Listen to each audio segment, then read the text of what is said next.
problema mo ay malaking damit, kaya hindi mo ito magamit? Well, watch this video because gagawa natin ng solusyon yan.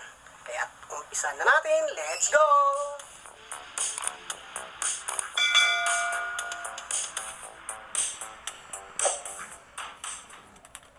Una natin gagawin guys, kunin mo natin actual na sukat ng damit. Para malaman natin kung gaano kalaki ang ma-adjust. Halimbawa, ito ay large, gagawin natin medium. So, one size lang ang difference niya. Pag nakuha mo na sukat, invert mo siya, dyan ka na magmamarking ng actual na size na dun sa resizing nito.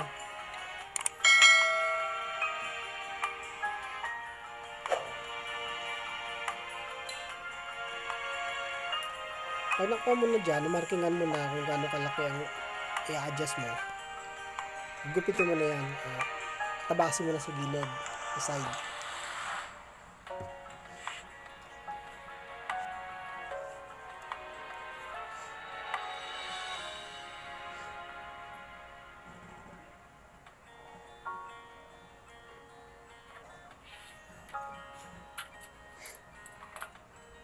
Pagka nagtabas ka ng ganito, wag mo isagad doon sa size na palalabasin mo nito. Kumbaga, ito large, gawin mo medium. Wag mo isagad doon sa size niya kasi baka kapusin ka pag inattach mo na ulit yung manggas.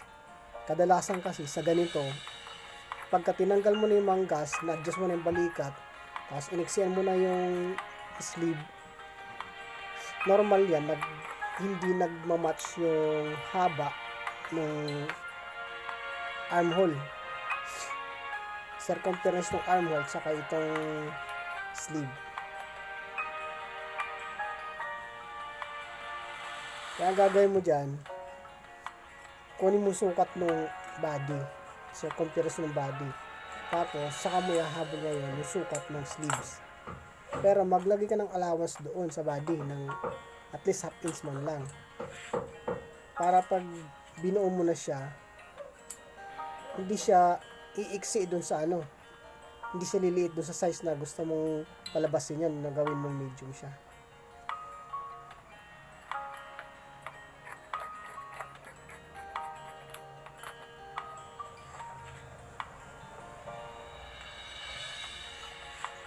Sukat mo na siya dyan.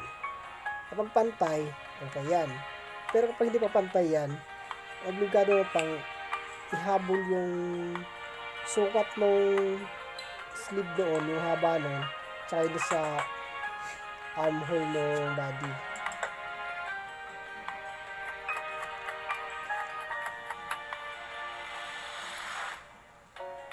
Tsaka pala guys, paalala ko lang, advice ko na lang din.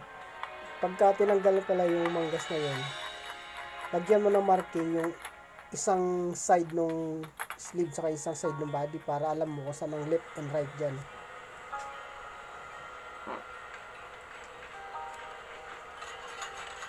Natanggal mo na, atas mo muna sa speed. Pag okay na yung sukat, atas mo muna sa speed bago mo i-edging para makasigurado ka yung pantay ng sukat nan, dalawa.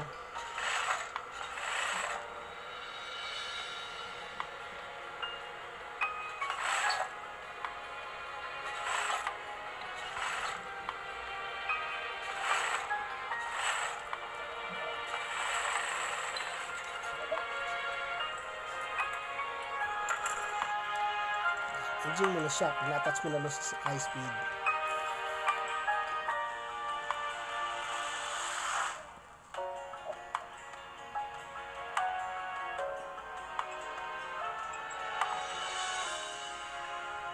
Pagka-edging yan, yung dalawang manggas, pwede mo na side close.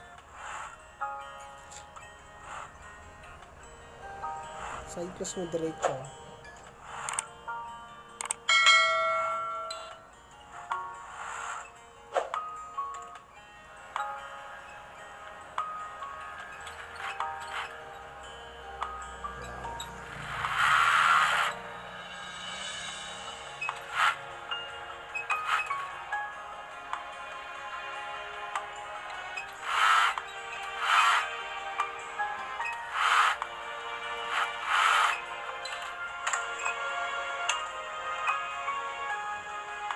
Okay.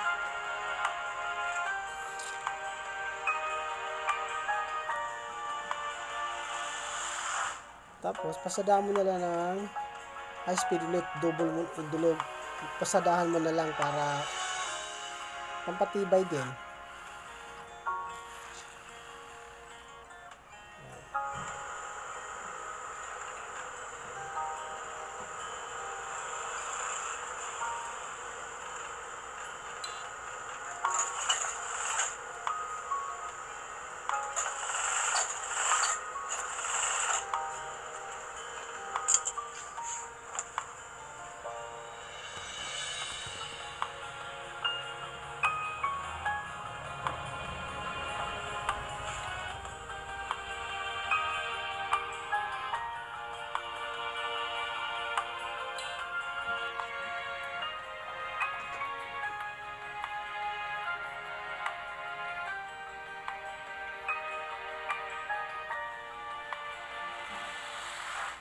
Solve na ang problema mo. Kaya pwede mo itong irampa. Pero bago tayo magtapos, please subscribe this channel and pakihit mo na rin ang notification bell para updated ka sa bawat video ina-upload ko. See you next video. Bye-bye!